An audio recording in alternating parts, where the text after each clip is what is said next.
of the HCC, and I would like to introduce the commission. To my left is Jeff Long, our historic officer and registered architect.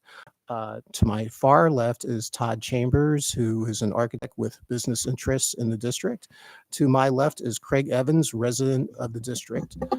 I'll go over ordinance information. It is the purpose and intent of the City of Bethlehem to promote, enhance, and preserve historic resources and traditional community character for the education, cultural, economic, and general welfare of the public through the preservation, protection, and regulation of buildings and areas of historic interest or importance within the city, which have been determined to be of local, state, or national significance.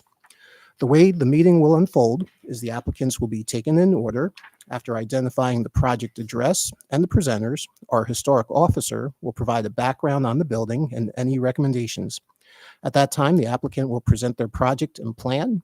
The board will then address the project, allow public comment, and ultimately create a motion to approve as presented, approve with modifications, table the project with clear recommendations, or deny the project with reasons for the denial and changes or improvements, which would result in a positive recommendation.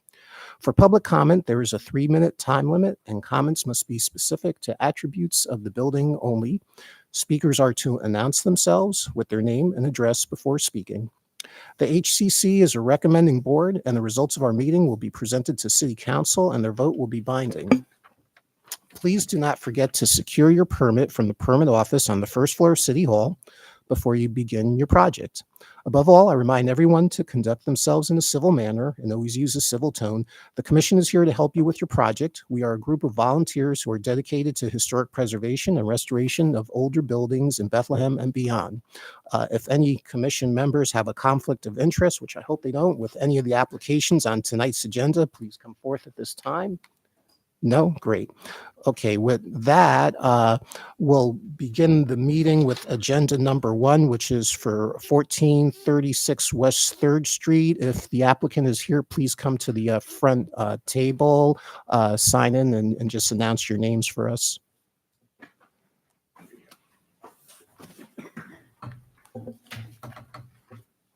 Hi, I'm Frank Fox, and I'm with Greenfield Architects.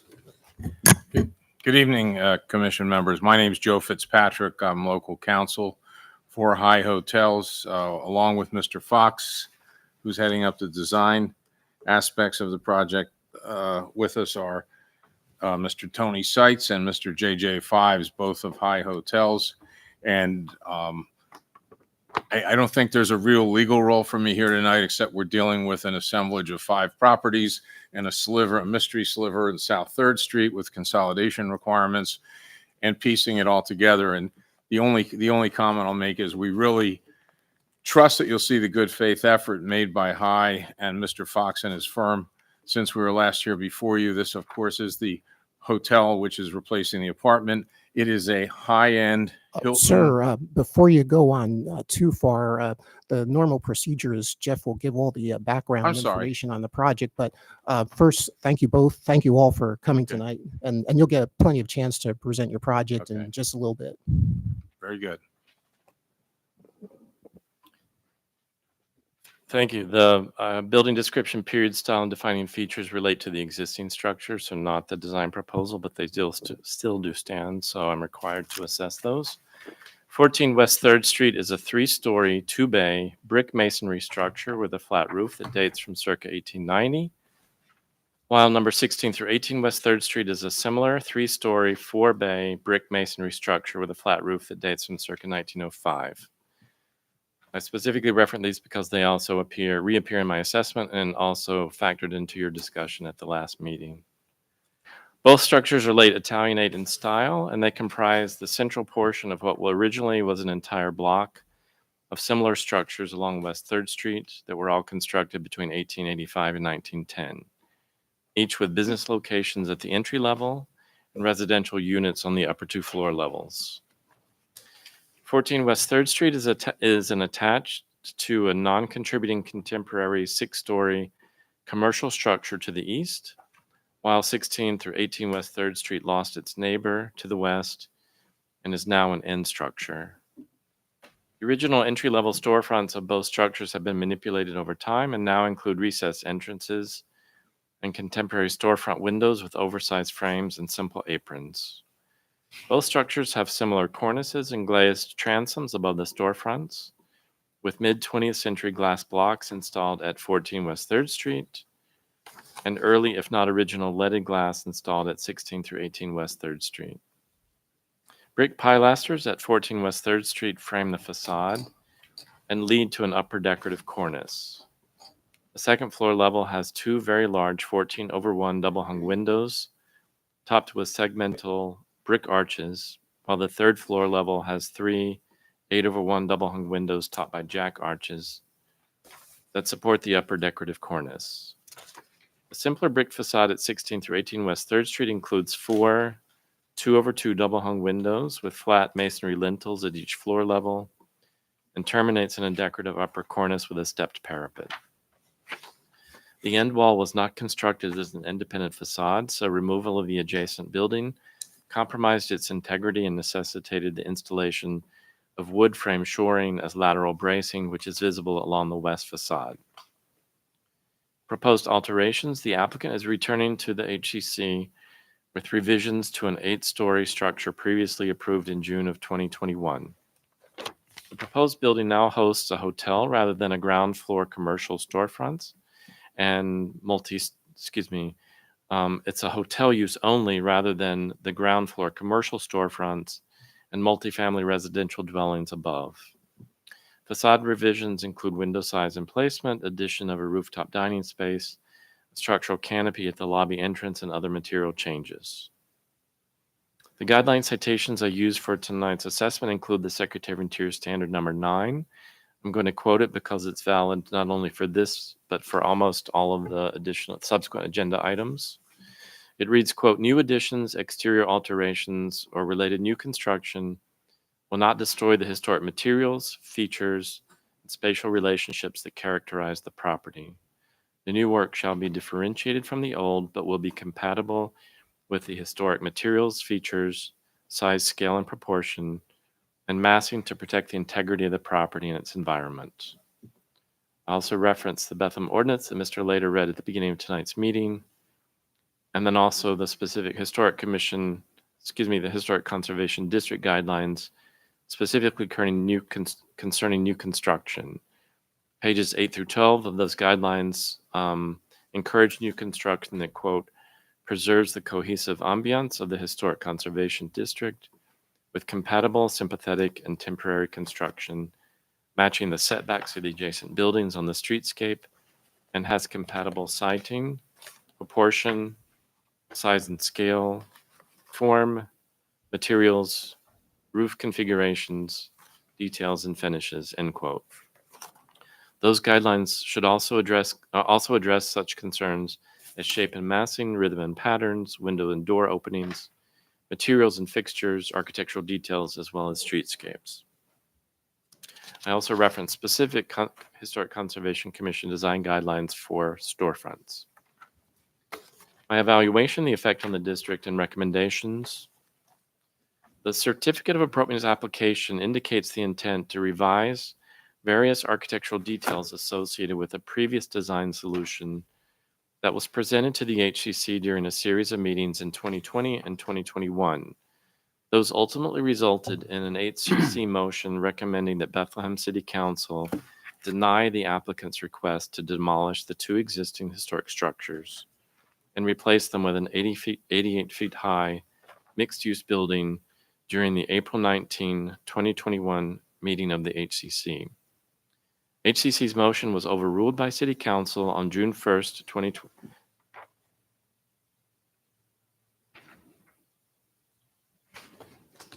Thank you. HCC's motion was overruled by City Council on June the 1st, 2021, and the applicant was subsequently issued a certificate of appropriateness in support of the proposed development project, including demolition of both historic structures. There's a new owner, Patriot Ventures LLC, and a new applicant, High Hotels Limited. They appeared before the HCC on September the 16th, 2024, with a revised design for the same location that still involves the demolition of both historic structures. Following an assessment of the revised proposal by the historic officer, The HCC conducted a lengthy discussion with the applicant to understand the project in more detail. During that discussion, the HCC made various suggestions for improvement. Those included the potential to salvage and reuse select elements of the existing historic structure scheduled for demolition.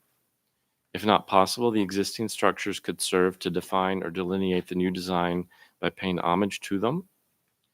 HCC is more amenable to taller structures if the upper floor levels are set back to mitigate the overall building height. The upper hotel floor levels should have more and narrower setbacks, noting that smaller scale recesses every 30 linear feet or less are more successful than fewer recesses every 50 linear feet or more. Differentiation of portions of the facade by using differing brick colors or other appropriate materials. The entry-level kitchen and support services take up more than half of the West 3rd Street storefronts, resulting in an overall facade that is not active for any passersby. The end tower element seems very narrow without any real massing. Revise the window proportions with potential for 2 vertical mullions rather than just 1. Indicate locations of visible HVAC louvers to ensure an orderly placement. And the EIFS, or the exterior insulation finish system, proposed for rooftop elements might receive support by HCC as an appropriate facade material if subsequent submittals included relevant details, including divine joints, etc. During the public commentary portion of the meeting, City Planning Director Darlene Heller expressed departmental support of the proposed project, while also noting that as this project moves forward, improvements at the nearby Greenway would occur simultaneously. With all parties in agreement, the HCC offered no motion for City Council consideration. Rather, the applicant agreed to consider the suggestions made by the HCC and the historic officer before returning with revised certificate of appropriateness application that responds to various concerns. The current certificate of appropriateness application represents the applicant's revisions to the design proposal by responding to select suggestions made by the HCC. The provided supplemental materials are labeled conceptual design, so my resulting assessment is general in nature as well. The applicant previously confirmed that the proposed structure is limited to hotel use only, and the height has been revised to a design of 96 feet, representing 2 significant changes to the, quote, 88 feet high mixed-use development, end quote, that was previously approved by City Council's decision when they overruled HCC's recommended denial.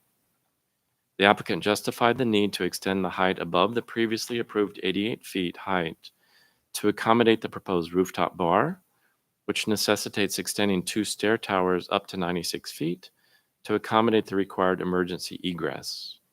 The corner tower element has also been raised to 96 feet as a screen for rooftop mechanical systems. Should HCC recommend current design proposal for City Council approval, these 2 revisions should be captured within the resulting motion. The uppermost floor levels facing West 3rd Street of the previous applicant's submittal were set back significantly from the main facade in deference to similar setback at the adjacent corner structure, while the current design solution does not respect that feature, so discussion is warranted. The previous application's design proposal also had 1 taller end section facing the convergence of West 3rd Street and the Greenway, while the current design has a series of rooftop elements that all match the new height of the taller end section, along with usable rooftop areas with a trellis system and a glass railing system in between. So discussion of these new details is also warranted. There's a new single-story curvilinear canopy that extends out from the proposed structure facing the convergence of West 3rd Street and the Greenway, which also warrants discussion. The current design proposal appropriately aligns with setbacks of the existing buildings at the street level along this block of West 3rd Street. The current design also appropriately mitigates the overall width of the 204 feet and 6 inches along West 3rd Street and the overall width of 224 feet along the Greenway by integrating vertical divisions at the entry level through the use of pilasters between storefronts. The current design also appropriately includes lower cornices above those storefronts. However, the previous applicant included cornices that varied in heights and depths to give the impression of smaller scale building segments. So the current applicant may wish to consider such details as well. The HCC previously encouraged the current applicant to include more and narrower setbacks for the upper level or the hotel floors to better relate with the scale of the existing historic structures. However, the revised proposal retains the original design that only steps back twice along West 3rd Street, resulting in the building segments from, if seen from left to right or east to west, with widths that measure 16 feet 9 inches, 50 feet 9 inches, 76 feet 9 inches, 31 feet 9 inches, and 20 feet 6 inches, respectively. And I specifically quote those because, except for the 16 feet, those all represent typically wider facades than we typically see within the historic district. Upper level setbacks inappropriately misalign with select vertical divisions at the entry level that are now delineated with the pilasters. So revisions are encouraged to correct this issue. Unfortunately, we don't have it up on the screen, and it's a little hard to tell, but as the facade steps back and forth, if you follow those delineations, they should be hitting those pilasters on the entry level, and some of them do and some of them don't. So they give the impression the building kind of floats between pilasters. The proposed porte cochere, or the carport located at the western end of the site, is intended as a main drop-off location for passenger vehicles. It includes a large format masonry units wrapped with metal panel system, while the ceiling also has metal panels. The aluminum storefronts with canvas awnings and open ends at the entry level along West 3rd Street and also facing the Greenway are appropriate in concept, pending subsequent submittal of larger scale drawings indicating relevant dimensions, along with the material samples and associated specifications. Appropriate storefront panels should be center set, so not recessed deep in the storefronts, but center set. They should have appropriate glazing is clear, not tinted, colored, or reflective. The applicant is encouraged to reference relevant design guidelines for appropriate storefront details. So in addition to your standard guidelines, you also have specific guidelines for storefronts. So before the applicant finalizes their details, I encourage them to take a close look at those approximately 8 or 10 pages. They describe such things as the apron that's below the storefront, the transom above, a sign band with a cornice, etc., that are all typical for appropriate storefronts. The proposed brick masonry facades with precast sills and lintels are appropriate according to the relevant design guidelines, but also pending subsequent submittal of larger scale drawings that indicate dimensions, as well as material samples and associated specifications. The depicted sills and lintels appropriately extend in each direction beyond the window openings. The proposed window types and certain proposed window locations are not typical of windows found within the Historic Conservation District, so they are considered inappropriate based on those guidelines. Appropriate windows according to the guidelines have placement, size, scale, divisions, functionality, etc. that are typical of windows found elsewhere within the district, preferably inspired by the details of the 2 existing historic structures that are now scheduled for demolition. Placements of the entry-level storefronts, at least along West 3rd Street, appropriately align with the bays of windows above. The provided drawings do not indicate proposed materials of the windows, so discussion is warranted, noting that relevant design guidelines identify vinyl windows as inappropriate within the district, and appropriate glazing is clear, not tinted, colored, or reflective. Provided drawings depict a series of precast banding and cornice moldings. More details, along with material samples and scale drawings, are needed before appropriateness can be determined. Provided drawings also propose an exterior insulation finish system, or an EIFS system, as a cladding for select upper facade elements and the upper cornice. As previously stated, the relevant design guidelines identify EIFS as inappropriate within the district. However, initial comments by the HCC indicate the potential support of EIFS treatments at the uppermost floor levels, pending further clarifications by the applicant. Per previous HCC request, the proposed locations for ventilation louvers are now indicated on the elevation drawings for consideration. The provided drawings also offer indications of exterior building signage and illumination. The applicant is encouraged to reference relevant design guidelines for appropriate signage and lighting fixtures. Yet again, they're in yet a separate series of guidelines, a little pamphlet. They're encouraged to review those guidelines before returning to the HCC with scale drawings that include all relevant dimensions, along with the material samples and written specifications for consideration.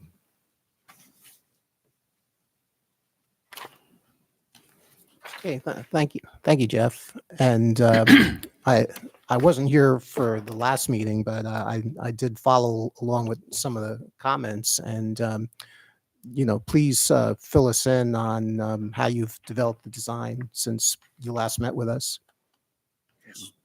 Frank, go ahead, take it away. Sure. Again, I'm Frank Fox. I'm with Greenfield Architects. Again, based upon some of the comments that we received from the committee last time, one of the first things we looked at was the size of the windows within the rooms. Again, those windows are sized appropriately for the room space, but what we had done is we provided one more additional mullion. So there's 3 panes of glass that more closely, when you think of the proportion of the window, the width of it's more in line with what a typical double hung window would be within the existing buildings. Again, each pane would be similar in size to what the existing was. We actually studied to look at it to see, well, should we actually make it look like a double hung window? But proportionally, we didn't like the mullion in the center of the window. It just didn't feel right. The other thing we had done, and again, I'm going to start from the base up, is we started to really revise the detail along the base of the building, along the streetscape, along West 3rd Street, as well as that repeats along to the Greenway. One of the first things we had done, we started to break down the scale of the base by adding a different color that would go up about 3 feet. Again, this is large unit masonry, so it's 12 by 24, and it would be about a 3-foot high base of a different color. What happens is the base of the building is broken up with the masonry piers. The other things we had done with the storefront is we added the apron, the masonry apron at the base of the storefront. Additional details included adding a masonry sign base above the storefront windows. The other thing that had happened along there as well was we added some additional reliefs and projections along the cornice element, which really separates the first floor from the second floor. It's right at the floor line. Also at those piers, we added architectural lighting on each pier along, again, the sidewalk streetscape area. I think in the future, we like to study on how lighting may be applied to the rest of the facade, whether uplighting or lighting of the cornice features. There was a comment about the kitchen that progresses along West 3rd Street, and it is a large length. One of the challenges we have is there's a lot of program areas that have to correspond to the hotel. And unfortunately, with the relationship of the lobby and the bar area, that is the location for the kitchen. But what we had done to help with that, to help alleviate that, is we continue the bays and the storefront along the kitchen. What would have to happen in that area, though, is obviously they couldn't be clear windows into the kitchen. They would actually have to be a spandrel glass type unit so that you can't see in. But the thought is so that you're not, we're not having a large expanse of solid wall. We broke it up with windows. A couple of other things that we looked at was, again, based on the committee's comments, is we did study the fact of adding more recesses along the facade. We actually looked at one in the middle, and we also looked at various colors, lighter or darker. And the team's decision, meeting with the owner, we really felt that it was more of a patchwork, and it wasn't very cohesive for the building. So again, we opted to keep the original intent that we had from the beginning. Some of the other things we noted on the drawings was the materials of the portico share at the drop-off. What it really is we're taking the masonry base along the columns of the portico share. So the same masonry that's on the building would again be at the base of the columns. And the cladding of the columns, as well as the underside of the canopy and the fascia, would be a aluminum composite panel. The additional item we had changed was the main entry element at the corner, which is an entry at the drop off of the entry for the hotel. We had returned the upper unit, so the upper piece in the back, so that you weren't looking as though it's a thin wall. So again, we have the masonry returning along the back side. Again, that area probably is being used for, as we get into details, for screening of the mechanical units. Some of the other things we had done is, and I think Jeff alluded to, we had shown in better detail the sills and heads above the windows and how they extend past. Something else we had done is we had lowered the stair towers. We kept the restaurant bar area at the 96 foot to the top of the roof level. And of course, the main corner element, the entry element at 96 feet, but we lowered the stair towers to approximately 9 feet above the roof. The other thing we had modified was we eliminated the glass railing and we continued the 42-inch high parapet wall along in front. So again, it provides any protection and guard for people who are up on the roof. But again, we eliminated the glass railing system. I think that's most of the changes that we had made that we took into account for the last revision. Okay. I guess what's hard for me about this project, looking at the current proposal, is I mean, don't get me wrong, it's a great project. The details on it look great. I appreciate the use of masonry and the way you've done the heads and the sills, but there's just not enough context for me to see how it relates to that part of the neighborhood, and I think that's a concern for me. I'd like to hear some reaction from our other commission members. The thing that sticks out to me is the fact that the upper level of the building above the first floor appears to float when it's not the sections are not ended over the pilasters or piers, whatever you want to call the columns at the base. And I just like to, I don't know, express that as a potential concern, and how you might address that, or why it doesn't matter to.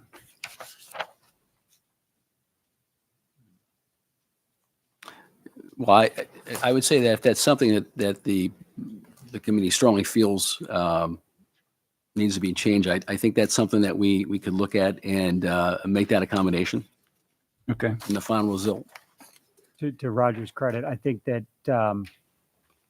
maybe respacing those pilasters a little bit on the ground floor could help you achieve a less regular rhythm along the street edge there, which would, I think, be nice. Right? Because like every storefront opening seems relatively uniform, except for the one kind of on the end down by the tower, right? So, I'll leave it to you, but I think that's a good suggestion.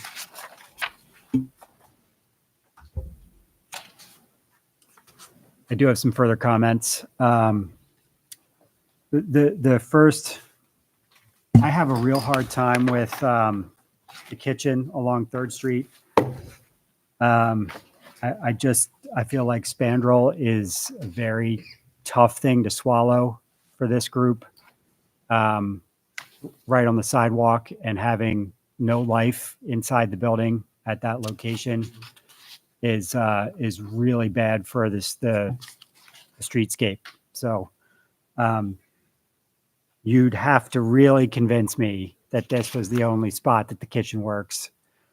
Because I think there are other options, like locating the meeting rooms and maybe some of the offices. Anything else that we could have an actual window into on the ground floor, I think is preferable than the kitchen. I'd still like to see more relief to the upper floors, but you didn't bring that solution back to us, so I'm guessing that's not one that you want to explore further. Yeah, we did actually. We did look at it, and we met as a team. And I think the conclusion with the architect team and the owner team is that it appeared that the original tent that was shown was better than adding the additional relief and changing the color. And then the last, well, in addition, or with the exception of some homework that we still need to do in terms of like seeing actual material samples and everything, the height is a little bit of a concern, particularly with the tower on the end being at 96 feet. And we're saying it screens rooftop equipment, right? What kind of equipment is behind that? I guess between that tower element and the pergola for the rooftop. Yeah, it'll be rooftop units that feed down to the first floor lobby, bar area, public areas. So there'll be large rooftop units. I mean, if I guess all I'd like to understand is how tall are these units above the roof, right? At this point, it's probably a 14-inch curb, 8-foot tall unit, right? So probably, yeah, 6 to 8. I know they're tall. 6 to 8 feet, yep. But do we really need, 15 feet from the roof to the top of that tower to screen those? Seems a bit excessive to me. I don't have a problem with the height of the bar structure because that's set back far enough from the facade edge that you don't even read it in perspective along 3rd Street, right? But that tower is very tall. and Happy very to see that prominent. the stair towers drop too. Todd, do you have a suggestion on what the height should be, or do you have any thoughts or comments on the cornice and the profile they're showing? I mean, I'm conceptually fine with the cornice. I think we'd want to see, further details in terms of sections of them and whatnot. But, height wise, could we reduce it to 90? Just throwing it out there. I mean, I think, again, you guys need to explore that and show us what you need to screen those units. Yeah, no, I think that's reasonable.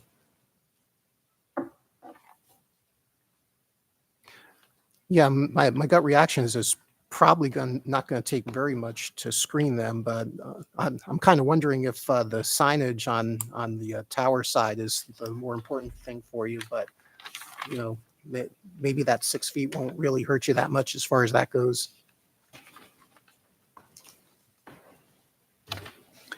You're saying the tower, the signage on the tower end facing west, Yeah, that's right, right. is more important. Well, that's a guess, but I could be totally wrong.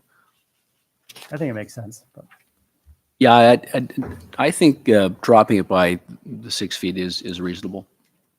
Right, that's just the screening. Correct. That's Yeah. the cornice. That's the cornice element. Dropping it by 6. It would probably still be a little bit taller than the stair towers, but I think it still gives enough distance to have the appropriate signage with what we can play with the bands. Reasonable.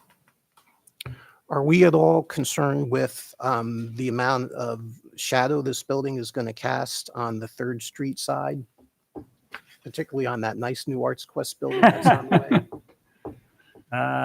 no, I'm not. But I mean, it seems to be in line with the height of the neighboring building at 3rd and New. If your modeling is accurate, right? Do we know the overall height of that building? Somebody does. I don't know it off the top of my head. No.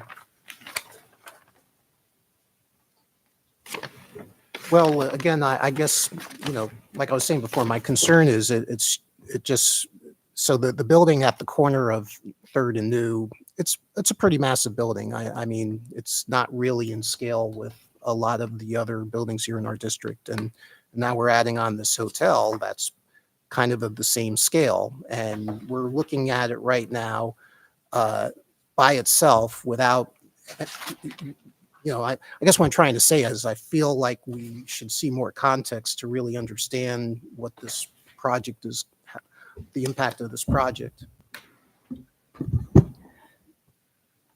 I believe the height, the 88-foot height is the same as the building at Third and New. That sounds right to me. And it was Yeah, proposed to continue is. that height. Right. The previous application proposed that, yeah. Mhm. Yeah, I mean, Okay. Gary, I So- totally see where you're coming from and I see your point, but I don't have an issue with the height of this as relative to the neighboring property and the other projects that are planned for this area. And frankly, when you think about it to the west, there's the Comfort Inn, right? It's 2-3 stories and Okay. not contributing. I think that this building is going to be a lot more attractive than that, certainly for the district. It's a matter of opinion. Okay. It's mine. I mean, this does represent a shift from the blocks to the east in terms of scale, but the urban experience has shifts in scale. It's just a reality. Okay, good.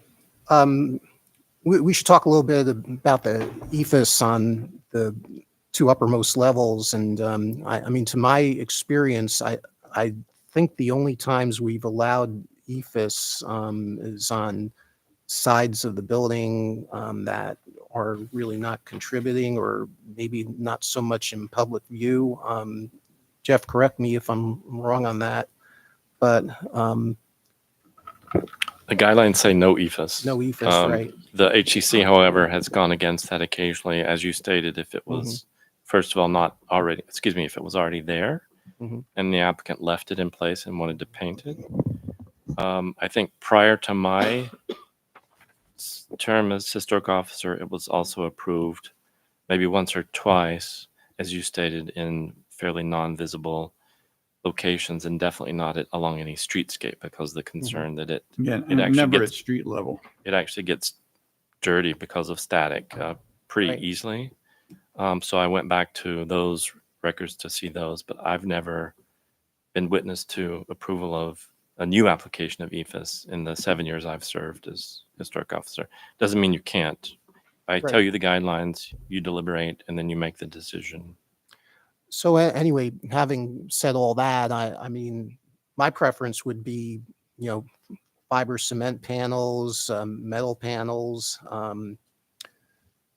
If you're trying to, I mean, even a cast stone material would be really nice. But I know, if cost is a consideration, maybe going to some of those other materials might be better. Yeah, I mean, I think our thought is that we definitely wanted to have a different color and different texture than the brick. And the thought is that at 60 feet in the air,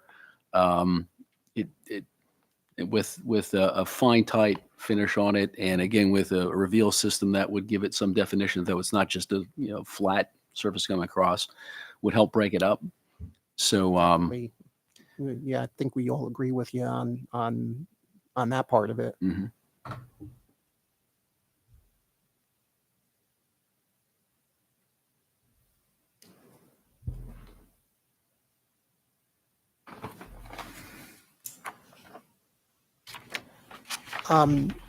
If you're going to a different material, it seems to me that it's an opportunity to have some kind of setback, even if it's only like 8 inches. I think the change in material and that minimal setback, I think all would help to reduce the overall size and scale. Well, that's a good point. And actually, what's nice with the EFS is that knowing we have a cavity wall, essentially. I mean, we're not that far yet, but we're assuming it's going to be a cavity wall. And we're going to probably have, a brick that's 4 inches. We'll probably have an 2-inch airspace, and then we're going to have 2 or 3 inches of insulation in that cavity. What's nice is then with the EFS system, you'll have that setback, because what will happen is essentially the EFS system, the insulation board's probably 2 inches or 3 inches. Whereas, once we start adding up the 4-inch brick, the 2-inch airspace at 6, and another 2 or 3 inches, we're up to 9 inches. So it might not be exactly 8, but it might be 6 to 7 inches. Yeah. So it will be set back. And of course, that will also be delineated with, again, we have another cast stone element, breaking that up at that level as well, where the IFAS is at. Any other comments or questions here? Yeah, I mean, you'd get that same offset with a fiber cement panel, and I'm not suggesting fiber cement is the answer because I think that can be somewhat problematic too, but the metal panel or any kind of other similar cladding, right? You'd still get that offset. Public comment. Yeah. And I'm forgetting, do we generally have a motion and then go to public comment? No, I'd have No, public public comment comment. first. All right, if we're ready, is there anyone here who would like to comment on this project from the public? Oh, sure, go ahead. Yeah, I'm sorry. I'm used to sitting here in front of city council, the zoning hearing board, and the planning commission, which is why I blurted. That's how we Yeah, start. you're good. The part of this multi-piece, multifaceted project that isn't your concern, and nor should it be, it's just the realities of dealing. We all know we got an acute triangle here with 5 pieces and a mystery piece that nobody can account for, but we'll take care of that with city council and the solicitor's office along 3rd Street. But we also have a very high-end partner in the deal, being the Hilton hotel chain. And the Tempo Hotel is indeed, total respect to Mr. Long's comments, all of you gentlemen's comments, but they have ways that they want to proceed with this brand. And they're in Times Square and Nashville and Raleigh and upscale locations where their branding and give us certain leniency or restrictions. Again, it's not your problem, gentlemen, but we're trying to do a balancing act and honor the city's history, your charter and purpose. And we really have gone back as a team to try to focus on the prior comments. And again, it's not your problem, but there are restrictive business limitations with this 5-parcel piece that we're trying to move ahead and accommodate the powerful parties that aren't in this room tonight. And I heard Mr. Fox on a number of the specifics raised by Mr. Long and the commission agree that we can modify and we can come back with modifications, but some of those outside non-historic considerations are really squeezing us on this project. And what we'd like to do with the record intact is ask you tonight for a positive recommendation for the project, subject to the agreements that Mr. Fox had stated and our assurances that we're going to come forward with a project that would be an appropriate gateway. I don't know that we use that term again, but it's used all the time. And we are very familiar with the companion hotel next door. And in terms of what this team is trying to do with the entrance, with the greenway, with having quality restaurant that's sized for the dining room that's intended, with the conference rooms that's intended, and make it functioning for this city, but also this stretch of the south side. We're working as tightly as we can. And I think, with an approved apartment building that's in place, I'm a local boy. I get it. I know this is a great project, and I suspect the city, at all departments, administratively and from a planning standpoint, would like to see this here. I think we've pushed our other partners about as far as we can. So, with all due respect, and on the record, recorded and transcribed, assuring you that we're going to comply with the items Mr. Fox mentioned, we will ask you for a blessing tonight on the certificate of appropriateness. And it's your call whether you're ready for that or not, but that's what we're looking for. And thanks for hearing me. I won't say anymore. I'll worry about the technical stuff. Well, everything you said is much appreciated, and it sure is a great project, and thank you for all. I can imagine it's a huge effort. I think in just listening to the comments I've heard between us, I sense that, you're in agreement with the things we've been asking, we're asking to possibly accommodate us on, which I think I hear, perhaps that uppermost cornice could be lowered by 6 feet. That seems like something you're amenable to. Todd, I thought your suggestion to perhaps, I don't know, with relocate or turn the kitchen so that those windows along Third are activated. Is that something you? Yeah, That's gonna- really quick. Just and Joe mentioned it, but we're with all the components of the public space back of the house. We looked at it, and to have the bar on Third Street, right? We've added that entrance on Third Street in addition to the main entrance at the point of the triangle. It's again with the rest of the back of house that we need to fit into this, call it what it is. It's a challenged triangle shaped site, and there's a lot that we need to fit on it. And the reason, I would say the primary reason for that is with the plans, the city's plans for the Greenway and activating that side to really put the majority of the public-facing storefront, if you will, along the Greenway and really activating that side. Because if we don't do that, then that is going to be, and it's really challenging to put where we have the front desk and all the other components there to move that kitchen around because it is a kitchen. We tried a bunch of different configurations that just didn't work. This is really the best, our best shot at making that work with what the brand required kitchen is, because it is a little bit of an elevated food and beverage space, and that's the size of the kitchen. Not to cut you off, but I gotta admit, if this was put in front of me on the computer, I'd just select that whole kitchen and hit the mirror button. But, I don't know how you feel about that, Todd. One other question I have is if you have explored any other options besides spandrel glass along that section, whether or not there's something to address the projection of that space along Third Street, so that we're not looking at black glass. Right, I was going to suggest that the use itself of the properties, of any property, is really something that zoning would look at. And we do have uses that we want to see along primary facades. And that is something that our office will take a closer look at as this advances. Okay. I was going to suggest that, obviously the reason that we take a close look at these is to activate the street, how we activating the street.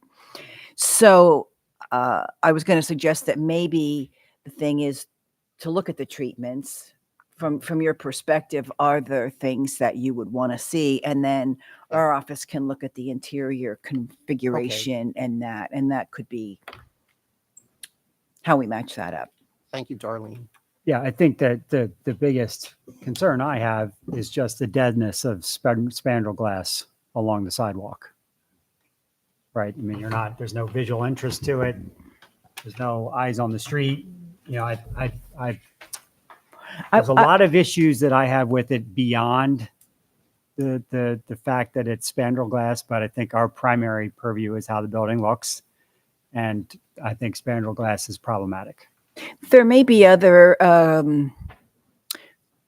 creative solutions. I will say on Walnut Street, part of what the garage is doing is they have space designated for, it's a shallow window, I'll call it, but where there would be alternating public art in there. I was going to suggest, the city's mural arts program is potential. And we will have a Changeable cultural mural. arts center across the street where there could lot be of some artists excellent around. partnership. But there are, things that we could look at as alternates, provide some interest and color and activation. Well, if we're ready, I'm going to venture a motion on this. I'd like to make a motion for the presented project at 1436 West 3rd Street, that we approve it with the following modifications. That the storefront windows at the base of the building, that Stand. that at least on the east end, that at least you consider some things that help to activate the glass so that it doesn't have to remain spandrel. And that the uppermost cornice at the point of the building, I guess that would be the west end, that we lower it by 6 feet. Where you are changing material and it's currently called as EFIS, that you look into a different material, as discussed, which could be, as mentioned, either a metal panel or a fiber cement or a cast stone product. And that, yes, we are looking for some kind of setback there. And I think the motion should also include returning with final materials and Of details course, of decorative elements on the facade, right? Yeah, and I think you understand this is kind of a big picture motion too, and that moving forward, we're going to expect more details and finished submittals, and we could guide you on that moving forward. Is there any other comments, or is there a second on the motion? There's a second. Okay. Yes. I'm sorry to interject, but as I stated at the beginning, the original resolution passed by the city of Bethlehem described the use as mixed-use commercial storefronts and residential dwellings above. I defer to Ms. Heller, and I know because HCC doesn't define use, but I do feel that if you don't mention some change in your resolution, it fails to counter what's on record. Okay, so in other words, the motion should state that we understand it's now a hotel use when it was previously approved for residential mixed use. And, Before you vote, could a member of the public speak? oh, sure, I did announce earlier that, we had, an opportunity for. Yeah, I wasn't quick enough. Yes, but I kind of feel like since there's a second on the motion that we need to put it to a vote. I believe that's the formality of how Robert's rules go. So putting it to a vote, Todd? Aye. Aye. And I as well vote aye, and the motion carries. So now please, sir, feel free. And again, it's a 3-minute time limit specific to attributes of the building. Well, I can stay it in 30 seconds. This hotel is another step in the destruction of South Bethlehem and its historic character. That's all I have to say. Okay, thank you for your comments and understood. Sir, are you here for public comment too? Yeah, I'm actually second on the list, but Oh. after sitting here and listening to what's happening to South Bethlehem, Okay, I live on Graham Place, right behind this, right right? behind what Yes. you guys are proposing. And that honestly, it's not why we bought our house here. Yeah, The fact understood. that the gentleman just said that Hilton is coming into town Mhm, is extremely worrying. Why I say that, mhm, Mr. Benner put in a building that you guys also approved of in city council that Mhm. now has had 5 years of a storefront that has not been had anybody that can afford Mhm. any of those properties there.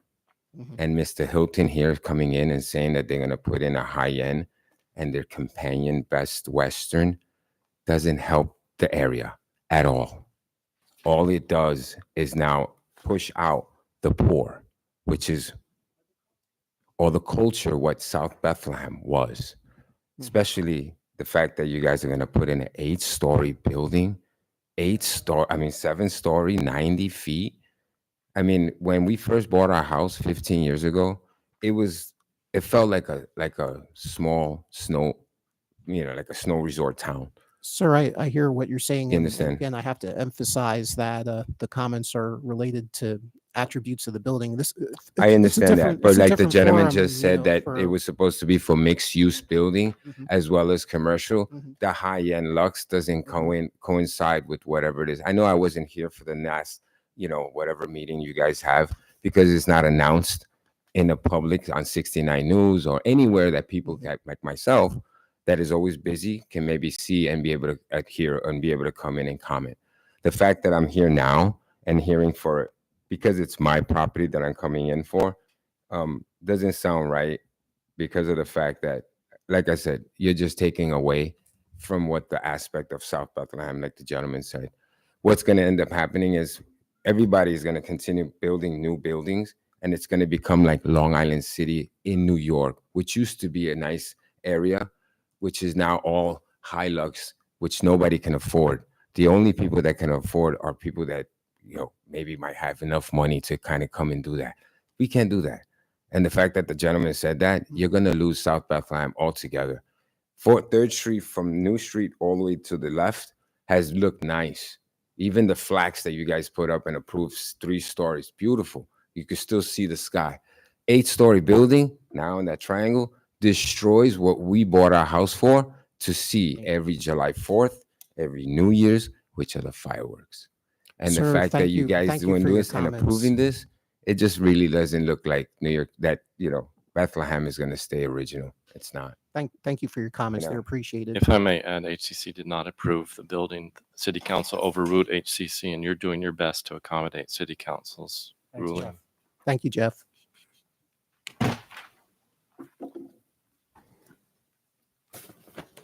Okay, with that, again, I thank you. I hope we didn't give you too big a wish list here. We'll see you again soon, I believe. Thank you. Okay. Item number 2 is 116 West Yes. Graham Place. Just it's a little difficult hearing where we're sitting. Just what was the final disposition of this evening? There was a motion. Mhm. I think our team just had a little trouble. Oh, is this not working? Okay. Yeah, it's a little faint. Jeff, I'll try and talk more on top of it, but are you able to reread what you recorded for the motion? Again, I'll clean it up in the next week or so, but I have Okay. a series of items within the resolution. It says the storefronts at the base of the east end consider details that activate the glass as an alternative to the proposed spandrel glass. The uppermost cornice at the west end will be lowered by 6 feet. Where changing materials currently, the EFS explore differing materials. Could be metal panels, fiber cement, etc. Our guidelines do suggest alternatives, so they could look at our design guidelines for Okay. those. They should be expecting to return to HCC during a series of subsequent meetings. That includes specific material submittals, including measured drawings, product samples, and written specifications. Mhm. And the formal use has now changed from a mixed use, commercial and residential, to a hotel only use. So Thank you. we're recommending a certificate of appropriateness pending those items, revision of those items. We're all in agreement with that, right? Yes. Just out of clarity. Saying Yeah. I want Okay. them to understand. Right. all those and Okay. I All right. mean, I think my issue is the continued Mhm. engagement with the process, and with all due respect to the commission.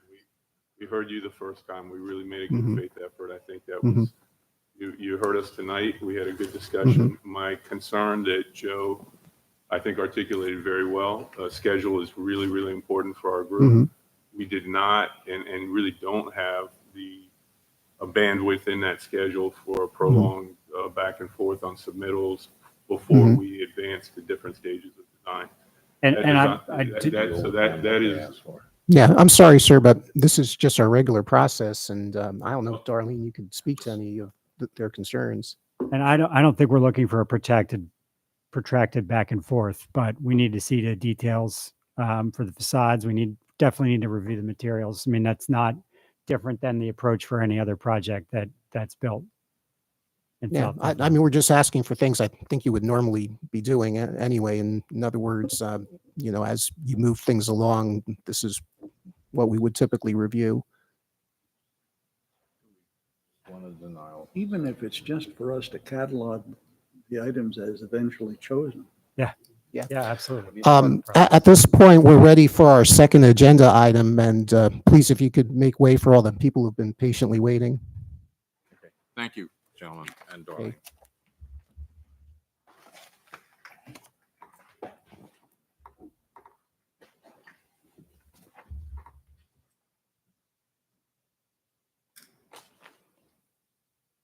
Okay, thank you. Okay, 116 West Graham Place we're up to. And again, as you find your place at the desk, just announce your name and sign in.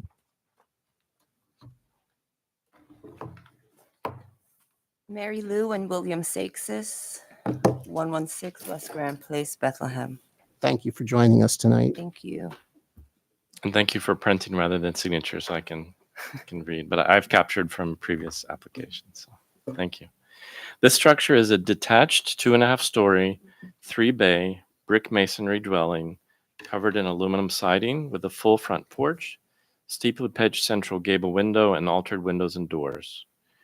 The original frame porch elements have been lost over time, replaced with painted brick masonry structural piers at each end and a painted brick balustrade.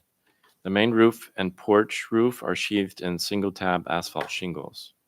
Dating from circa 1880, this structure is Victorian Gothic in style. Applicant proposes to install 22 solar panels on the roof. Guideline citations I used for my assessment include the very same ones from the previous applicant, Secretary of Interior standard number 9, the Bethlehem ordinance that created the district, and the guidelines, design guidelines for the district. My evaluation, the effects on the district and recommendations. The certificate of appropriateness application indicates the intent to install 4 new photovoltaic or PV, they're labeled PV modules, commonly referred to as solar panels, on the rear or south-facing roof of the main structure. 10 new PV modules on the roof of the low-sloping roof of the 2-story rear south addition, as well as 8 new PV modules on the roof of the detached garage along Rink Street. So again, the agenda says 22 panels. They're split into 3 groupings. 4 on the rear roof of the main house, 10 on the low-sloping roof of the second floor rear addition, and finally 8 on the roof of the garage. There's a supplemental roof plan with PV modules drawing, indicating that each solar panel measures 67.8 inches by 44.64 inches and will be flush mount installed. The panels are to be provided by Fusion Solar Energy, and they include aluminum frames with stainless steel hardware and have a lifespan of 15 years.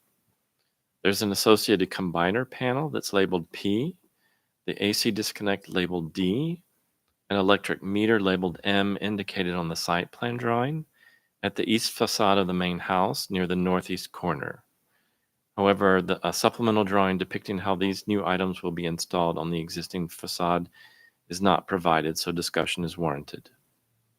There's no specific mention of solar panels within the Secretary of Interior standards or also within the HCC's relevant design guidelines. So my assessment is based on the concept of exterior alterations within the historic district. A recent walk-by inspection of the property confirms that the proposed work on the rear roof of the main house, on the roof of the rear addition, none of that work would be visible from the public right-of-way along Graham Place. Similarly, proposed work on the roof of the detached garage is also not visible from the public right-of-way along Rink Street. With that understanding, the proposal to install 22 new roof solar panels is appropriate, pending clarification about the visibility of the new combiner panel, AC disconnect, and/or electric meter at the east facade near the northwest corner of the main house, because they can be seen from Graham Place. Okay, thank you, Jeff. Maybe you could just clarify those couple of items that Jeff mentioned with the location of the AC disconnect and the combiner panel. And It appears to me that there's a fence next to your porch. Yeah. And is that, So my apologies. First of all, before anything, my apologies for before. don't worry about that. It's not even worth talking about. That being Thank said, you. The porch, the way the gentleman said, we purchased the house the way it was. My goal is to finish the house the way next door looks. Next door has just regular railing, old school, the way it used to look. That's what I hate the way it looks now, but until I get to the front, that's gonna eventually change. The roof itself, he's gonna more or less be finishing that. It's okay. Yeah, I'll be helping you guys out with this. Can you guys hear me? Yes, very Good. well. All right. So all the modules are going to be going in the back of the property. As far as the disconnect and the combiner box, all that is usually next to the meter. The reason why that's next to the meter is if in any case there's ever an emergency in the house and firefighters have to go to the property, they need some way somehow to shut off the solar system. So usually that's put right next to the meter where they can easily access it. How big are those boxes? Ballpark it. I would say about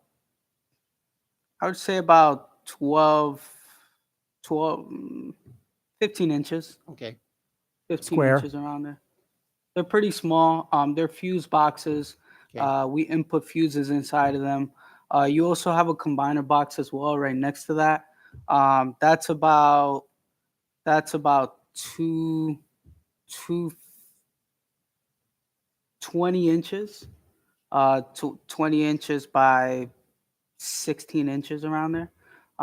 They're pretty small boxes, but those are just for protection. Are they shallow? Sorry? How deep are the boxes? Good question. I would say around 7 inches or so.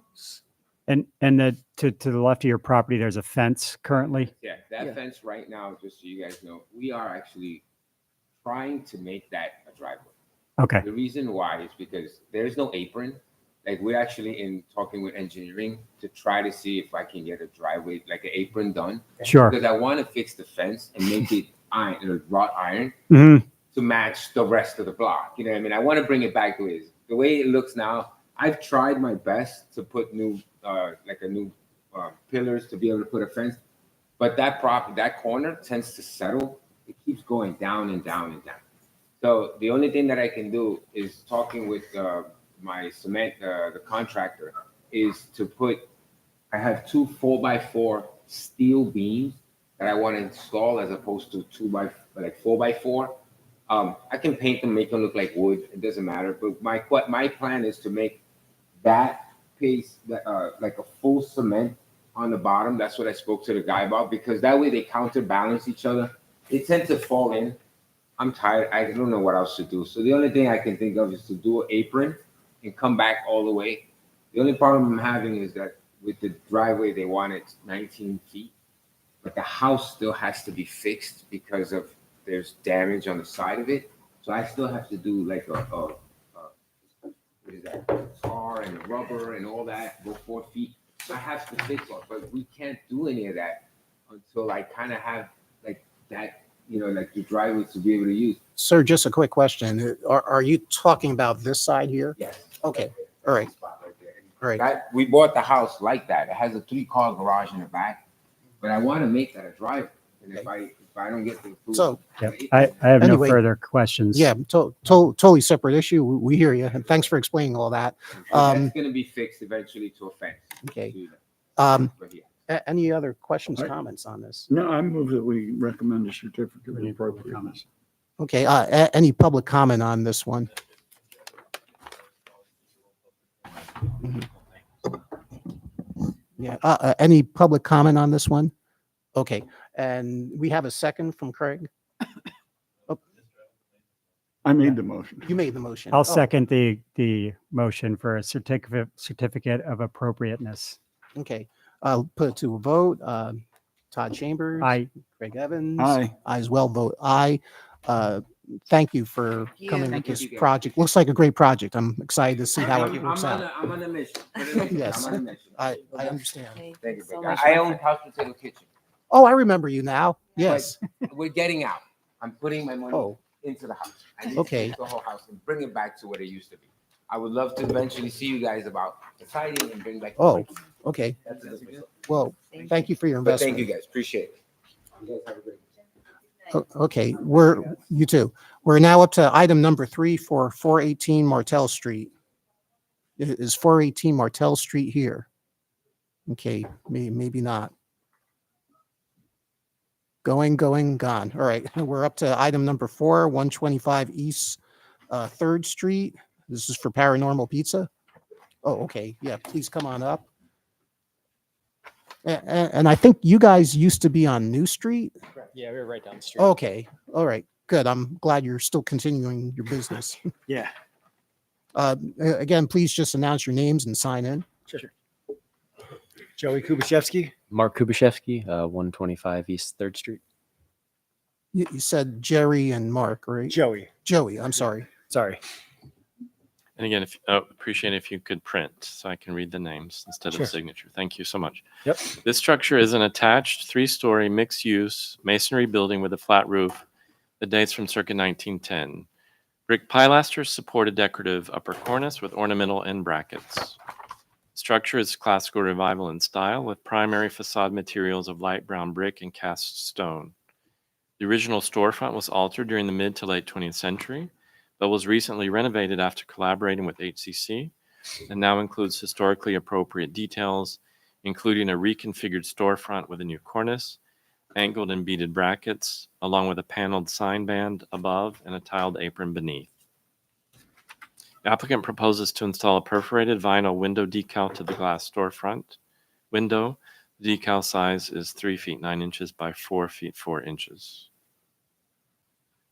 The guidelines I used for my assessment are the same as the previous one, Secretary of Interior Standards number 9 and the Bethlehem Ordinance, but I also referenced the Commission design guidelines specific to signage.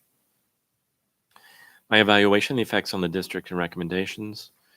The Certificate of Appropriateness application indicates the intent to install signage for a new commercial tenant within the existing storefront window. Sign is perforated window vinyl applied to the inside glass surface.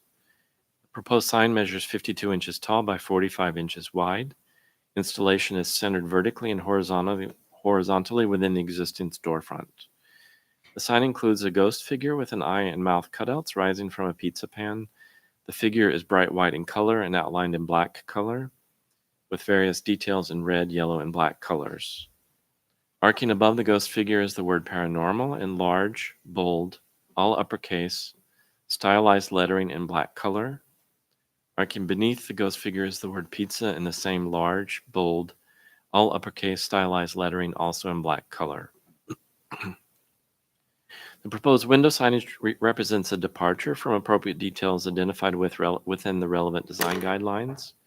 Those things include such things as a warm white color rather than bright white, serif lettering, and a pinstripe surround as a signage frame.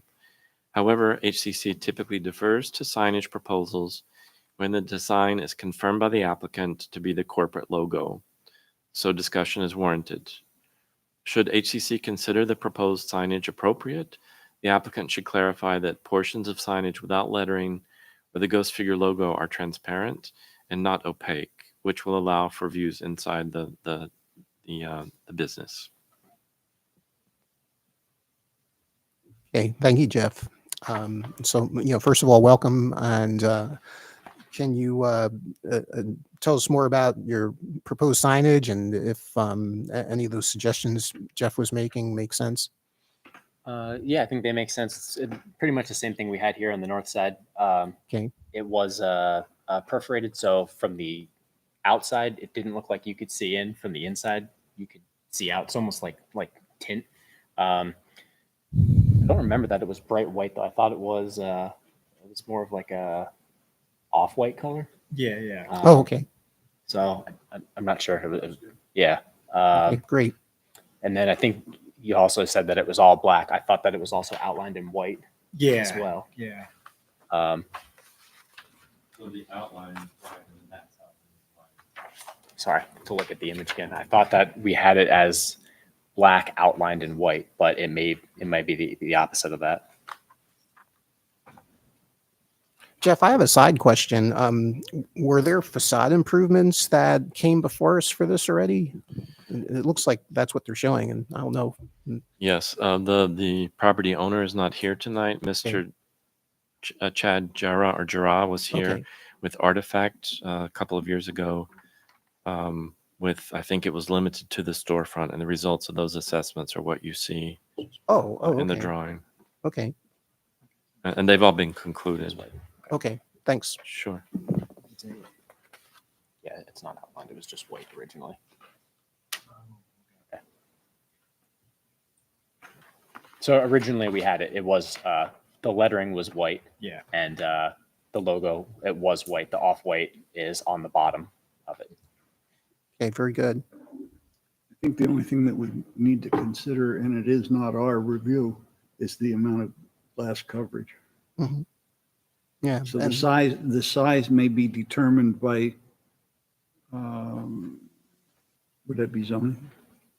Yeah, it's usually zoning. Yeah. ordinance. All projects need to get a zoning, all signs need to get a zoning permit.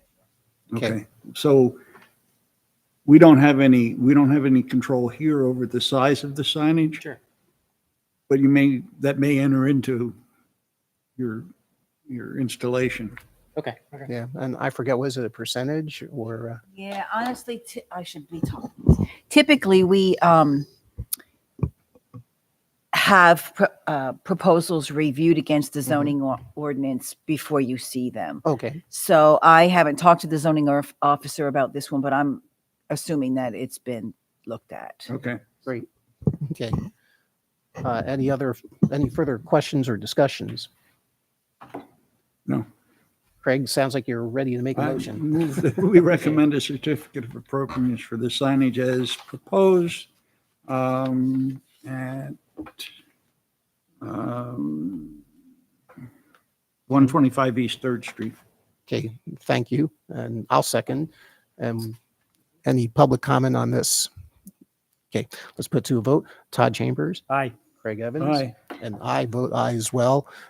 Gentlemen, thank you, and hope your business reopens soon. Thanks. Thank you. Appreciate it. Have a good night, guys. Good night.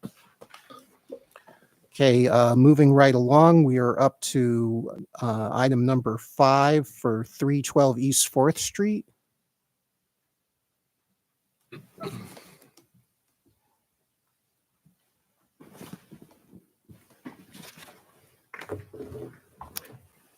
Good evening. Greetings, welcome. Father Andy Geringer from Holy Infancy Church. And Joe McCarthy from Holy Infancy Church. Yeah, and I think we met with you some time back when you were looking Couple into, of okay, times. Yeah. yes. Number okay. of times. I knew you looked familiar. And Thank you. Yeah, you've influenced our direction. Okay, I hope in Good. a For way the that's better. For agreeable. the better, yeah. So thank you for signing and printing. I appreciate that. Sure. Building description, period style, and defining features. This church structure is a detached 3-bay stone masonry institutional building with a steep gable roof and a cross gable transept. Each bay includes an entrance portal with pointed Gothic arch and upper level windows, also with pointed Gothic arches. The larger central bay with north-facing rose window extends up to become the church's bell tower. Originally called St. Michael's Roman Catholic Church, it was constructed circa 1865, but was later expanded and modified circa 1886 to become Holy Infancy Roman Catholic Church. The church's Gothic revival in style. The applicant proposes to replace the existing metal door and frame on the northwest corner entrance. Guideline citations I used for my assessment include Secretary of Interior Standards number 9, the Bethlehem Ordinance, and also the design guidelines specific to the Historic Conservation Commission. My evaluation, the effect on the district, and recommendations. The certificate of appropriateness application indicates the intent to replace the existing metal door and associated door frame installed at the northwest corner entrance facing Taylor Street with a new steel door and a door frame to address the poor condition and compromised functionality of the existing door due to heavy use. The replacement door will have an integrated side light similar to the existing. The new door and door frame will be painted to match existing. There's no record of HCC assessment of the existing metal door that replaced the original Gothic Revival wooden doors, so such work most likely took place prior to the city ordinance that created the Historic Conservation District. I always try to go back into the project history to see what was reviewed, what was discussed, what was done, etc. There is no supplemental scale drawing included with the application, which implies the applicant does not intend to alter the existing opening or the associated wall during installation of the proposed frame and door. So on the application, if they are manipulating the opening, they check a box that says they will provide scale drawings.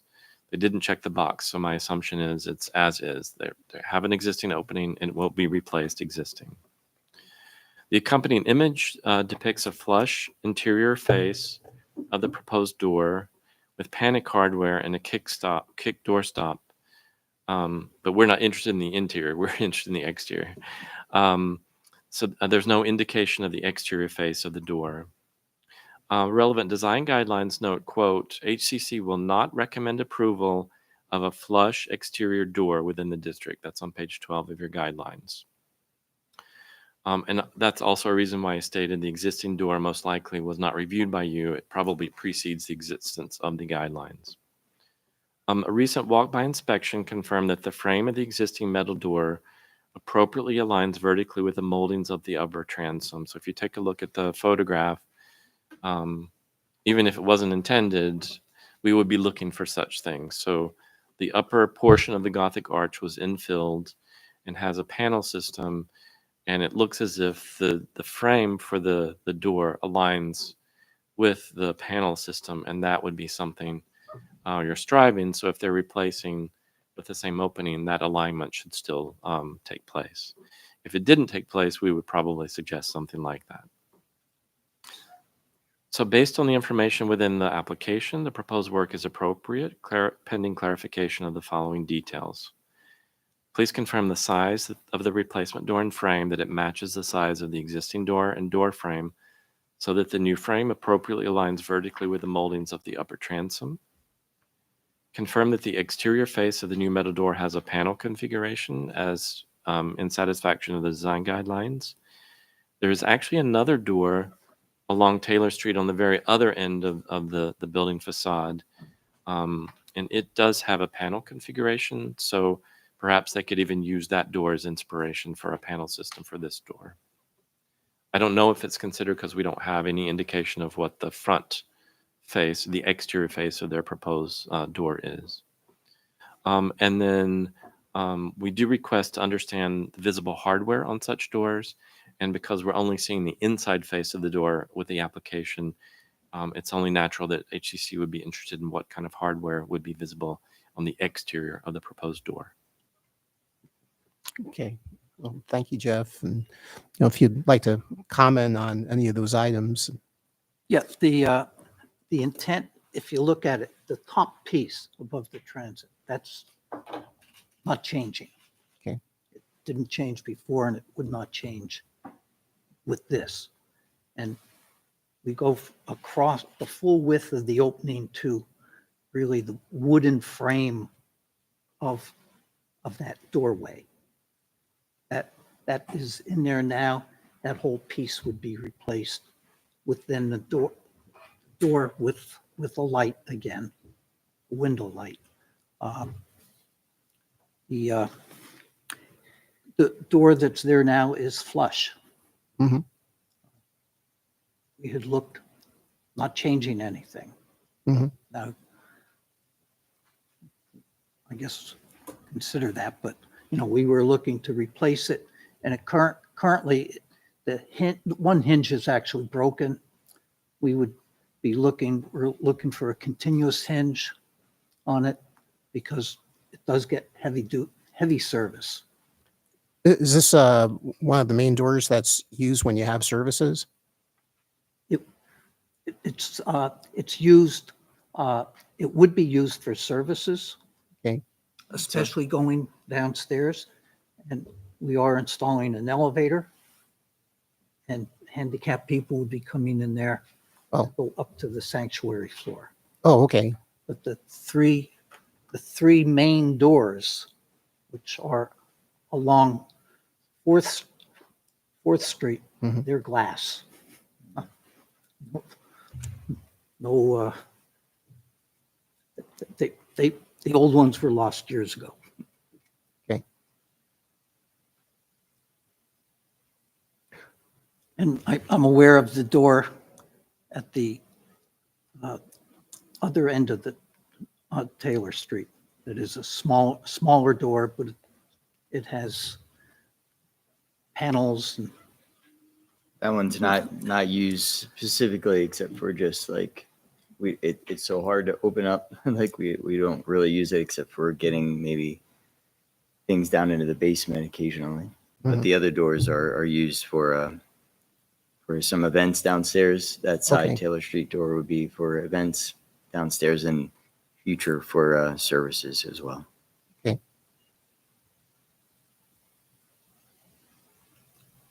Any questions or No, comments? I have no comments. I think that since it's being replaced in kind, I don't think it's an Mhm. issue. Yeah. And I would recommend a certificate of appropriateness for the installation of this door under the same circumstances as the existing door. Sounds like a motion. Sure does. Second. Okay, thank you. We'll put to a vote. Todd Chambers. Aye. Aye. Craig Evans. Aye as well. Vote aye. And thank you again for coming tonight and taking Okay. Thank you. time. I'm Thank sorry you to very much. Thank keep you for- waiting for such a long time. I appreciate the help. Thank you.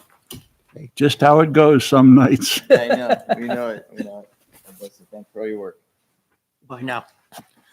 Okay, and it looks like yeah, yeah. And again, Thank you for talking- waiting. Yes, talking about patience. Thank you so much. Yeah, you happen to come on one of our busier nights. All right. And again, if you could both just announce your names and sign in. Yes, my name is Mark Wagner. I'm the contractor. And I'm Joan Morikin, the homeowner. Thank you both for joining us. You're welcome. Thank you for signing by printing your names. Appreciate it.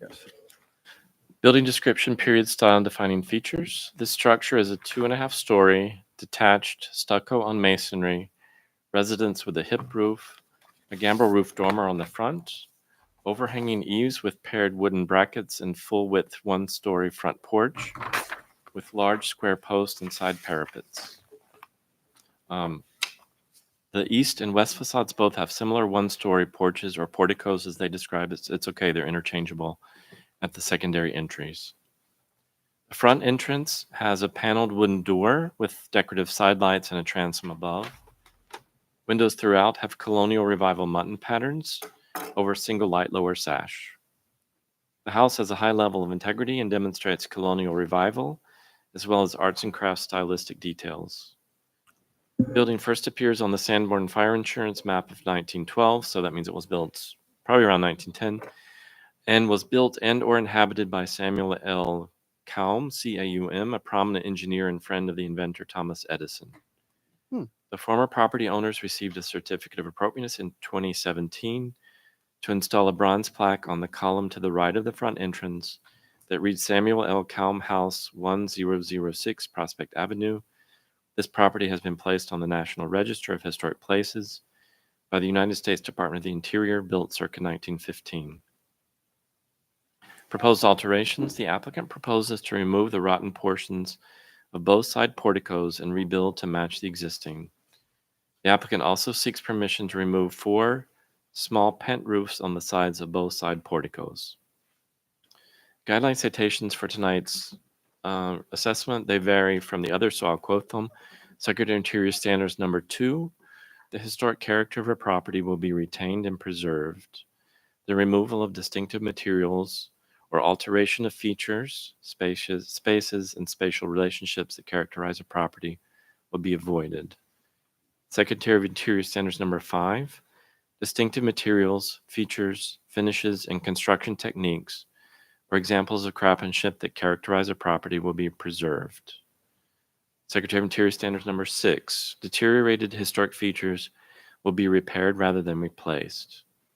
Where the severity of the deterioration requires replacement of a distinctive feature, the new feature will match the old in design, color, texture, and where possible, material. Also, the ordinance that Mr. Later read at the beginning of tonight's meeting and the Historic Conservation Commission design guidelines, specifically the section concerning repair, replace, and reconstruct, which are found on pages 6 and 7 of those guidelines. My evaluation, the effect on the district and recommendations. The certificate of appropriateness application indicates the intent to remove the deteriorated roof components of both sides, so at the east and the west, both side porticos, and reconstruct to match the existing. Based upon the provided supplemental typical side elevation and typical section of portico scale drawings, all roof components of both side porticos will be demolished and replaced with new structural framing, including rafters, joists, and beams. There is new beadboard ceiling to hide most of those details from view below. The applicant does not propose any new work to the existing columns, the upper parapets, the low walls, the concrete floors, or the portico foundations. Existing gutters are to be removed, salvaged, and reinstalled upon completion of the proposed work. The new roof cladding is asphalt roll roofing over half-inch sheathing. Based upon the applicant's comments that both side porticos will be rebuilt to match the existing, the proposed work is appropriate, pending clarification of a few details. The side elevation drawing notes, quote, save and reuse the show rafters, end quote, while the section drawing indicates, quote, new 2x10 rafters. So the applicant should ensure that the existing rafter tails are salvaged and reinstalled if it's based on the save and reuse, or the new rafters include the same decorative detail to match the historic rafters. And so I think maybe during our discussion, we'll figure out between the two what their proposal is. The section drawing proposes a new aluminum flashing. HCC typically considers copper flashing as appropriate for all visible roof flashing within the district. Photographs of the existing conditions depict a profiled wooden trim between the rafter tails where they meet the vertical porch beam, while the section drawing of the replacement does not propose similar trim. The existing wood trim should either be salvaged and reinstalled, or a replacement trim should match the historic trim in design and material. And finally, confirm that all wooden surfaces will be primed and painted. The applicant also seeks permission, HCC does not comment on color, but the drawings don't define what kind of finish. I'm assuming it will be painted, and I just want that to be part of the resolution as a record. The applicant also seeks permission to remove the pent roofs on the sides of both side porticos.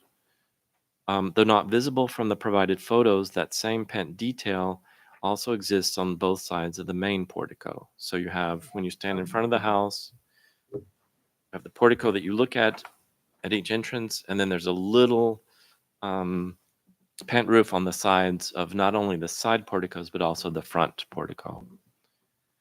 The applicant does not propose removing those pent roofs within the current application. Based on the Secretary of Interior standards and the relevant HCC design guidelines, removal of the pent roofs on both sides of both porticos is not appropriate due to the resulting, quote, loss of distinctive materials, features, finishes, and construction techniques that characterize the property, end quote. The existing details of the pent roof should either be retained and preserved, where the severity of deterioration requires replacement. The appropriate new feature should match the original in design, color, texture, and material. Thank you, Jeff. So again, welcome, and please tell us more about the project. Thank you. Yeah, basically Jeff did a very good rundown of everything to the T. It's obvious that in the pictures that you have there, the one picture shows the 2x6 structure holding up the beam. I think it's like the sixth picture, holding up the beams that are kind of falling down. Yeah, so basically that's holding up it's so rotten it wants to come down. So we weren't allowed to take it down, of course, until the meeting and approval. but it's in pretty bad shape that we need to repair something, soon. The scope of the work is basically what Jeff said, just replacing everything that is totally rotten and putting it back up the exact same way. So when it's finished, it looks like the front porch. As far as what you see now on the front porch, it'll match exactly when we're finished. If I could go to the next part, I don't know if we want to show Sure, for go that. ahead, The Andy. next part would be what Jeff said about not putting back up the two side pan. Now they have no purpose. I understand. Understood. I do understand the quality, the historical symbol of it. We did understand that the other question that Jeff brought up with the structure is we don't want to make the rafters come out because we want those detailed scroll show rafters to be thicker. So they will be separate, but they will be attached to the side of the existing or the new rafters, 2x10 rafters, and that will be closed off like they have existing in the front porch, so that you can't see up through there. So it's all trimmed up on the inside and outside.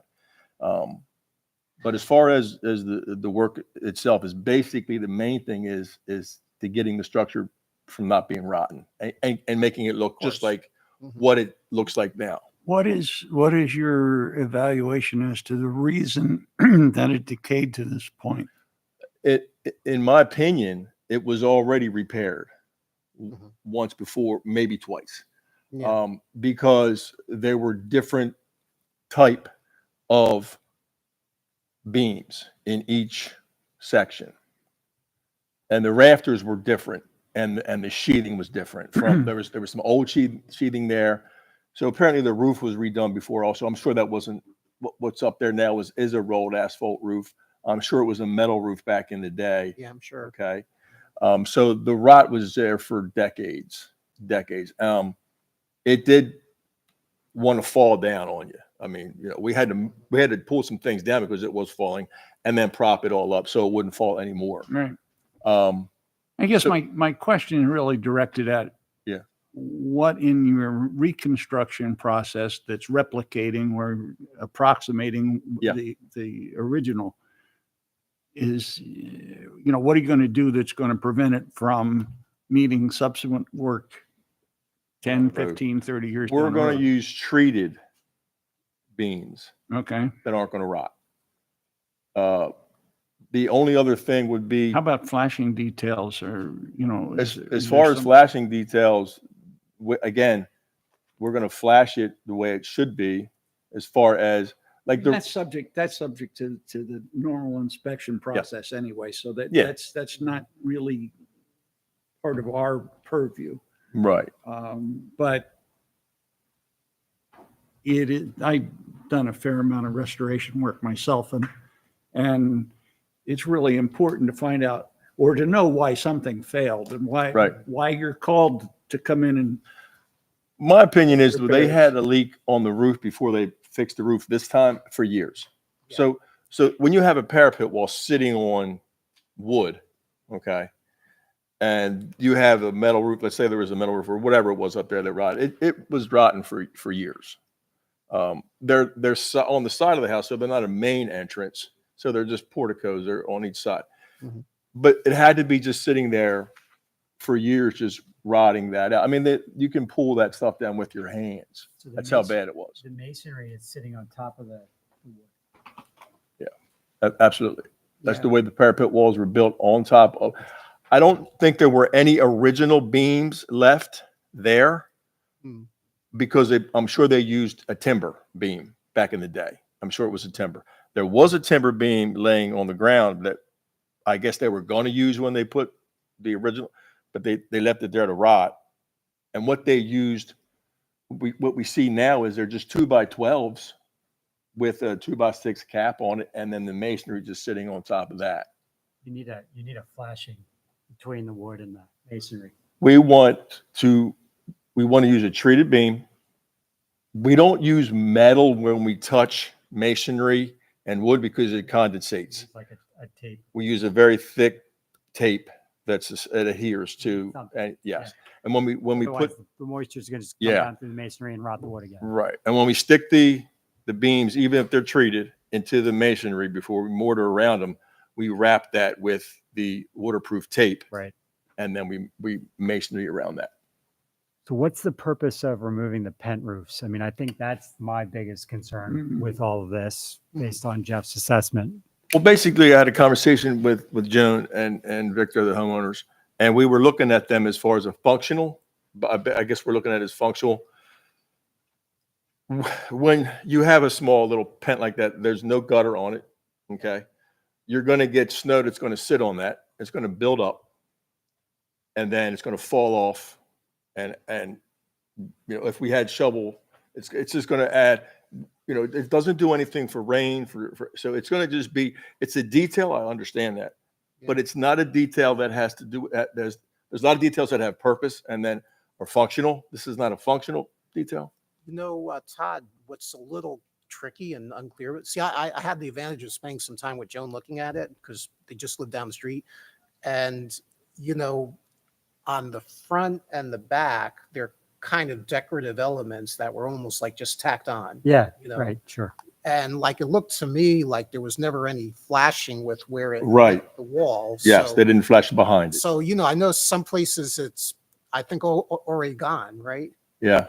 And so, yeah, I'm just trying to clarify in my own head. I think what you're proposing is on the sides where it's actually roof construction, you're going to you're going to be restoring like all these rafter tails you're Yeah. showing that. Right.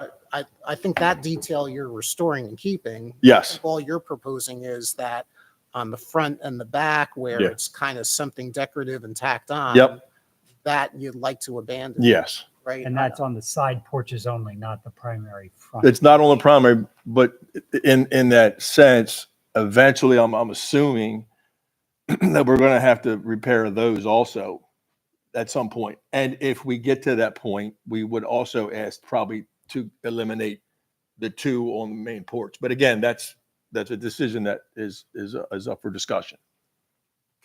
I'm not sure I caught it in any of Jeff's analysis or in here, but you know, I assume you're replacing the roof over Oh yeah, those two, right? And what are you using? for the new roof, Mhm. it'll probably be a roll roofing, Okay. The section asphalt says rolled adhesive asphalt. roll roofing. Oh, it does. Okay. Yeah, it should be on there. Okay.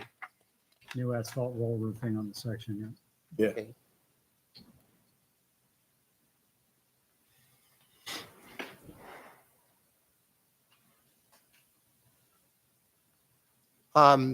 So, and again, you know, we usually try and recommend and push people in the direction of using copper flashing. Mhm. And, you know, both longevity and appearance are Right. you okay with that? Right. The copper flashing is not out of the question. You're not going to see it. It's going to be behind the parapet walls.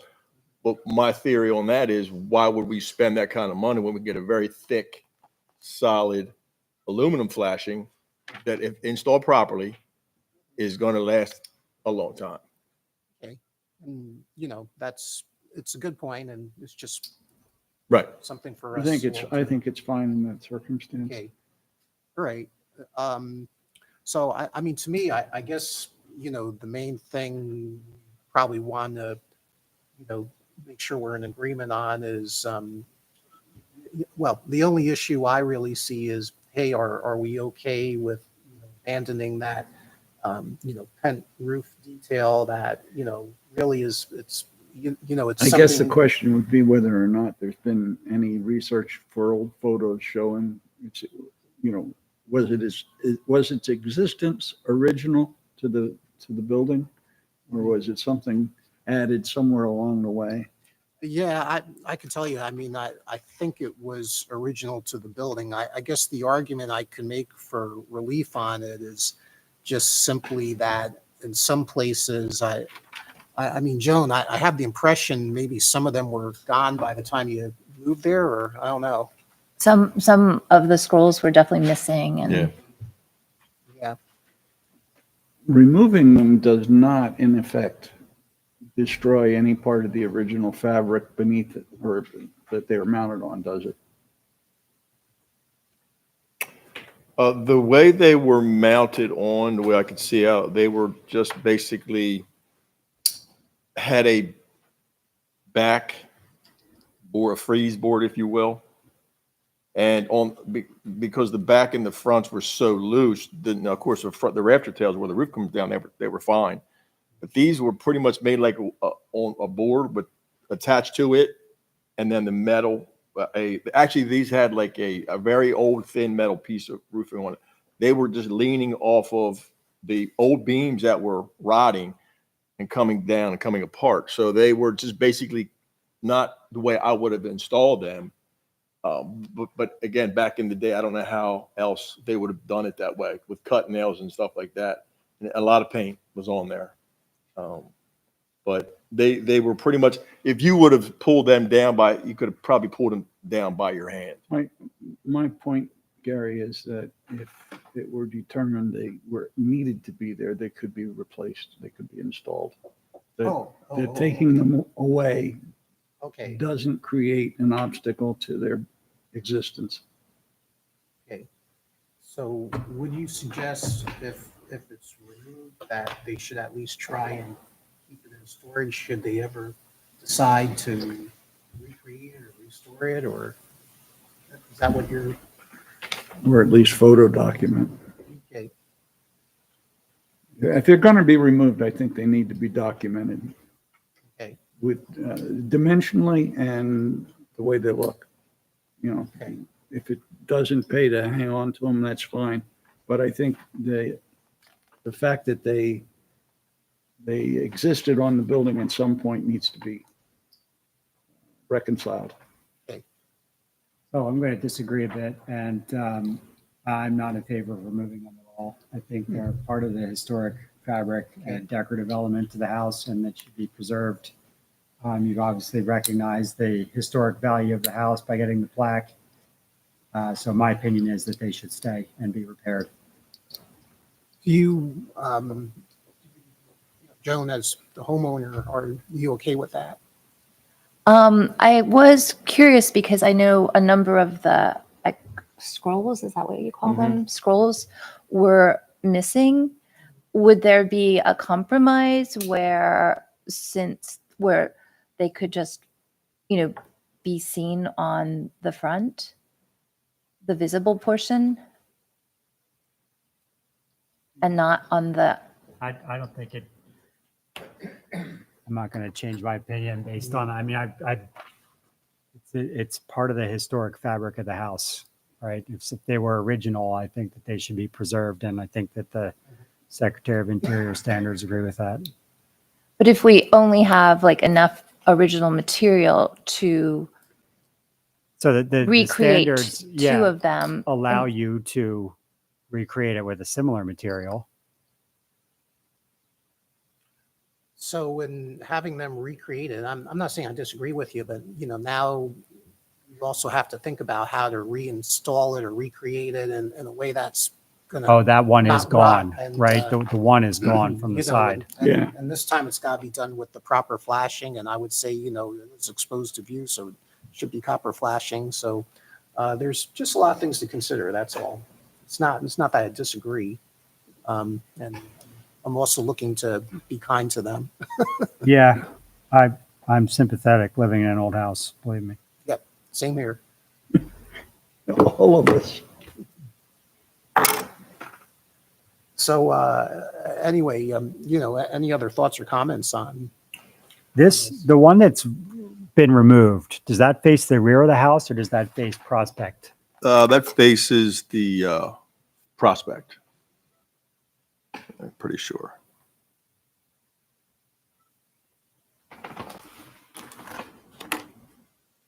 I'm one voice of three. It's a point well taken. That one's gone. It is. That one faces the back. And my agreement with you is that I didn't see removing them as destroying any original fabric. Right. I'm also kind of thinking how they're they're set back and they're just not as prominent as some of the, like you see there's a front porch that's very prominent and it still has that detail on either side. So, with those side porches, it's just not as noticeable, I don't think. Not, just something I think to be considered.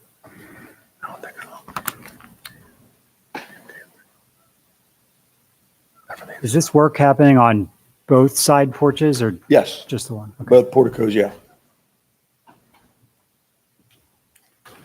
So we're talking 5 rafter tails on each side with a deck surface above them.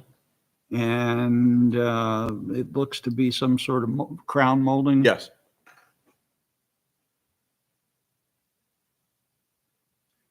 We're not talking an overabundance of material.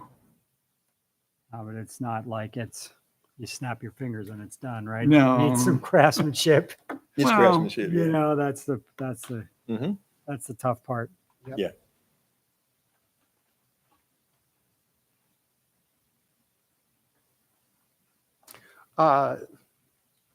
Anybody feel ready for a motion on this? You make the motion, we'll make the votes. Okay. I'd like to put forward a motion for the property at 1006 Prospect Avenue, that we approve what I'll call repair and reconstruction work as presented. We are approving the use of aluminum flashing because, as the applicant said, it's not really in view and it will be a long-lasting material. I assume, again, as Jeff mentioned, we don't really give direction on paint color or so on, but we're assuming that everything's to match what's existing, right? And I find that I'm okay with the removal of those details due to their deteriorated condition and the fact that it's kind of set back from the main porch and it's not as prominent a detail. And I'm also looking towards, helping this homeowner be able to keep things more maintenance, be able to keep up on maintenance of this beautiful home that has so much decorative detail. Any second on that motion? Second. Okay. Let's put to a vote. Todd Chambers. Aye. Okay. Craig? Aye. And I as well vote aye. So looks like you could finally move forward. I know you've been waiting a while. Okay, that's okay. Great. Thank you. Appreciate it. Thank you for Well getting worth us on the agenda today. Thanks, guys.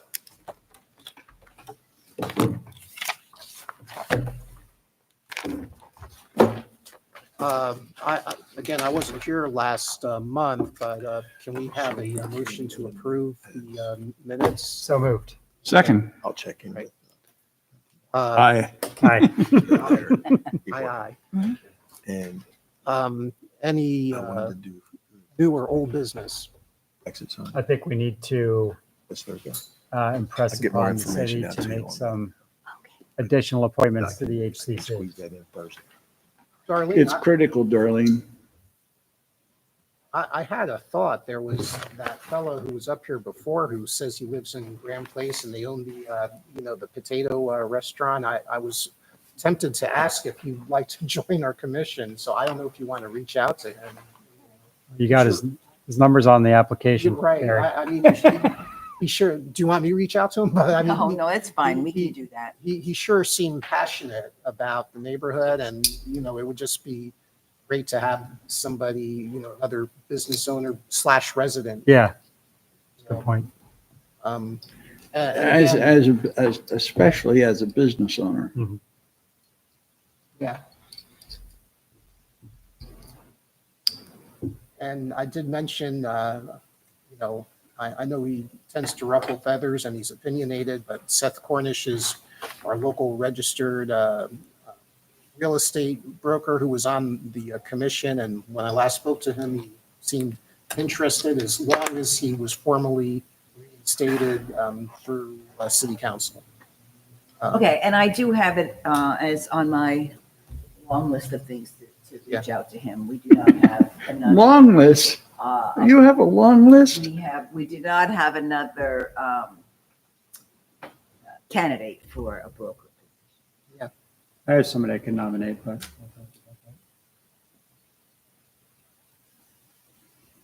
And then, of course, my only other suggestion was another local architect here in the district, but, you know, two is already more. More than we many. need. Yes. What about Elliot? Oh, well, he doesn't live in the district, though, right? I don't know. I think he lives over. Just- We're still live. He doesn't have So Okay, what you're right. saying is being captured. I don't, if that's your intent, Thanks, that's Jeff. fine. I just wanted you to be aware. For reminding us. And So far, I've captured names, but I think I'm going to purge them. I think that's more something that's internal.